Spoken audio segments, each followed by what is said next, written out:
अगर आपने सिर्फ 10 साल के क्वेश्चंस किए हुए हैं तो क्या संभव है कि हो जाता? सर 2023 के जो पीछे का सिलेबस है ना जो मैंने किया है वो काफी अलग है। अच्छा। हाँ 2023 के बाद तो मैं कह सकता हूँ उसके जैसा था भी। हाँ हाँ 2023 और 2024। अच्छा। 22 से पहले जो पेपर किए वो काफी हार्ड थे।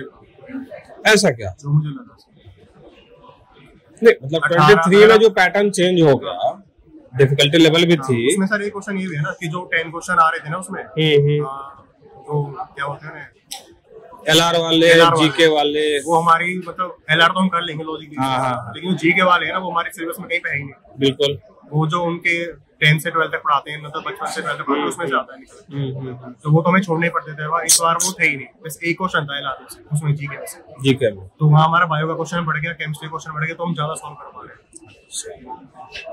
मतलब ये आप कह रहे हैं कि बायो और केमिस्ट्री अगर अच्छे से किया हुआ है और फिजिक्स तो बाकी फिजिक्स मतलब मैथ्स को ज्यादा हार्ड नहीं था। जिसको 10 तक की मैथ्स आती होगी ना अच्छे से, तो ज्यादा 2 या 3 क्वेश्चन छोड़ने पड़ेंगे, बाकी सारा सॉल्व करेंगे। अच्छा। मैंने को 10 तक ही पढ़ी और मैंने प्रोबेबिलिटी पढ़ी थी उसके ऊपर। मतलब प्रोबेबिलिटी से ज्यादा क्वेश्चन आ गए? नहीं एक ही है ना, मतलब प्रोबेबिलिटी से क्वेश्चन आते हैं ना फंक्शन से। तो मैं 10 से ऊपर वाला बता रहा हूँ, प्रोबेबिलिटी 10 से ऊपर वाली थी तो मैंने पढ़ी थी, बाकी फंक्शन मैंने नहीं पढ़े। बाकी मेरी 10 तक मैथ बहुत अच्छी थी, बाकी तो मैंने बाई चॉइस ले ली थी, बाकी मैथ भी अच्छी थी। अच्छा, अब ऊपर वाले से प्रार्थना है कि भैया सब कुछ जो है।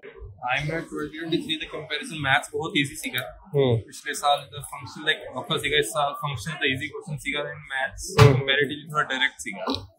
बायोलॉजी वाइज भी सेल के बारे ज्यादा पूछे सीखा इस बार। अच्छा, इस साइटोस्केलेटन हो गया, माइटोकॉन्ड्रिया 3-4 क्वेश्चन पाए सी। बिल्कुल ये सारे डायरेक्ट सीखे, ज्यादा सोचने निकालने सीखे, रोट मेमोराइजेशन हो गया सीखे। अच्छा, फिजिक्स दे भी सारे डायरेक्ट सीखे, कोई ज्यादा फिजिक्स तो वैसे ही आता था, बहुत डायरेक्ट सीखा। जीडी लॉजिकल रीजनिंग सीखे, वो भी डायरेक्ट सीखे, ज्यादा फोकस सीखे। ओके, सॉरी कट ऑफ थोड़ा हाई जाऊंगा, काफी इन्होंने लेवल घटा दिया। फिर तो कट ऑफ हाई जाता है। नीट और पे पेपर बनाता है सर पूरा, जेड़ा रीजनिंग करने दी लोड पैंदी जो खत्म हो गई। डायरेक्ट क्वेश्चन याद है, फैक्ट खत्म हो गया इटालियन। मतलब पीओएलसी वाले पेपर्स आपने देखे थे ना, टॉल्क वाले, तो लगभग वही आपको समझ आया। पैराग्राफ क्वेश्चन ज्यादा थे, पैराग्राफ के क्वेश्चन मतलब स्टेटमेंट असर्शन टाइप से जो क्वेश्चंस बिल्कुल नहीं। लाइक बस एक सीगा जेड़ा तीसरा क्वेश्चन सीगा, और वो मेरे ख्याल लाइक पहले सेक्शन में सीगा, ओदे जी पैराग्राफ के बाद का इंतजार को सीगा, सारे डायरेक्ट ही सीगा, फार्मूला बेस सीगे ते ਤੁਹਾਨੂੰ याद ਸੀਗਾ, बस अप्लाई करना। तो लास्ट जो पेपर्स आपने सॉल्व किए थे हमारे, तो उससे कुछ लगा कि डिफिकल्टी लेवल वो जो थी और ये जो था उससे कुछ हेल्प मिला आपको? ਜਿਹੜੇ ਤੁਸੀਂ ਭੇਜੇ ਸੀਗੇ ਥੋੜੇ ਜ਼ਿਆਦਾ ਡਿਫਿਕਲਟ ਲੱਗੇ ਸੀਗੇ ਮੈਨੂੰ। अच्छा, थोड़ा ओरिएंटेड सिलेबस सीगा थोड़ा, वो एक कंपैरेटिवली तो बहुत इजी सीगा। अच्छा, चलो बढ़िया, प्रैक्टिस तो हो गई, वो तो चीजें थी कि भाई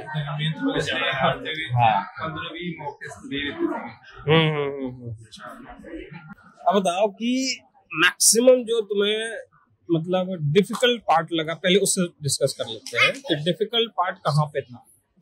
केमिस्ट्री के जो न्यूमेरिकल्स थे उनमें मैं बहुत अनश्योर। अब तुमको डिफिकल्ट लग रहा है कि पेपर वैसा है? केमिस्ट्री तुम्हारा मुझे डिफिकल्ट लगा, मैंने पढ़ा। फिजिकल केमिस्ट्री का, ठीक। और इसके बाद मैथ्स में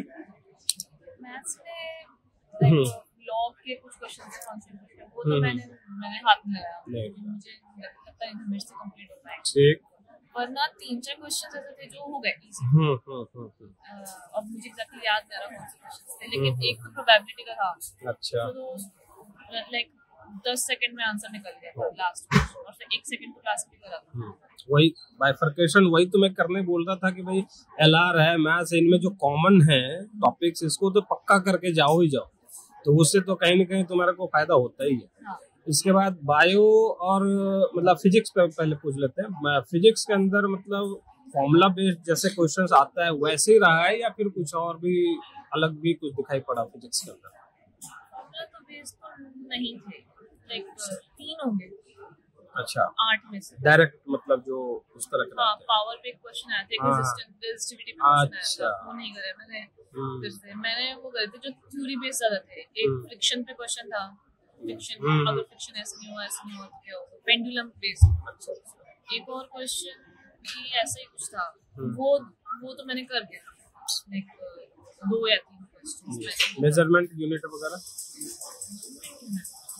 याद नहीं आ रहा। अच्छा ठीक है। एक था। और दी मोस्ट फेवरेट बायो में क्या पोजीशन है? बहुत लाइक 90% हो गया मेरा बायो का। वाह। मुझे सिर्फ 2 क्वेश्चन में डाउट आया होगा, वो भी मैंने एक पे चांस ले ली और एक छोड़ दिया। हाँ, तो और बायो में ना ऐसे पढ़ रही थी पेपर में, को इतने स्टूपिड क्वेश्चन लग रहे थे। इनका आंसर तो यही होगा ऑब्वियसली, यही है। ऑप्शंस ही इतने क्यों दिए फालतू में कंफ्यूज करने के लिए। और एक क्वेश्चन तो मेरे को लगा था कि कंफ्यूज करने के लिए था, लेकिन वो भी इजी समझ में आ गया। बायो तो बहुत मतलब नीट में जो आपने पढ़ा तो उस लेवल से बहुत लो लेवल, बहुत बेसिक हो गया। तो जैसे TULC वाले पेपर्स भी हमने दिया आपको, इधर जो चार्ट टेस्ट हुआ ये सब थोड़े डिफिकल्ट करके हमने दिए थे, तो उससे मतलब बेनिफिट है या फिर ठीक था, चलो कोई नहीं भी किया तो रिवाइज हो जाएंगे। अच्छा, लेकिन इतना टेंशन लेने की जरूरत नहीं थी कि अगर क्वेश्चन नहीं हो तो ये भी नहीं होंगे, ऐसा कुछ नहीं। ये बहुत बेसिक्स पे थे।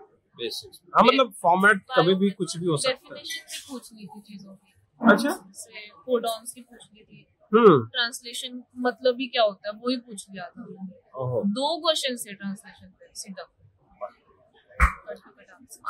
ठीक, बहुत अच्छा लगा सुन करके। और LR में भी बहुत सिंपल क्वेश्चन थे। 2 मैंने छोड़ दिए, बाकी सारे कर लिए।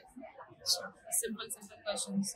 और जीके में भी पहला क्वेश्चन भी मेरे को याद था बाय सम कोइंसिडेंस, 100 ईयर वॉर वाला। वो मैं मम्मी को बता रही थी पढ़ते हुए कि मम्मी कि इंग्लैंड और फ्रांस के बीच में 100 साल तक वॉर हुए थे। वो मेरे को बहुत इंटरेस्टिंग लगा। मम्मी को बताया, मम्मी ने भी मेरे से उस बारे में बात की, तो मेरे को याद रह गया। अब वो पहले क्वेश्चन आ गया। वाह, क्या बात, कोइंसिडेंस। अच्छा, और पैरा बेस्ड लगता है 2 क्वेश्चन आ गए क्या इसमें इंग्लिश वाले? एक था वो भी सोचना पड़ा, 2-3 बार मैंने पढ़ा, फिर मेरे को वो भी समझ में आ गया, वो मैंने कर दिया। बेहतर बात यह है कि क्वेश्चन का डिफिकल्टी लेवल वैसा नहीं है, तो बच्चे अच्छा कर रहे हैं। बट सेकंड पार्ट ये हो सकता है कि भाई कट ऑफ ऊपर जाए।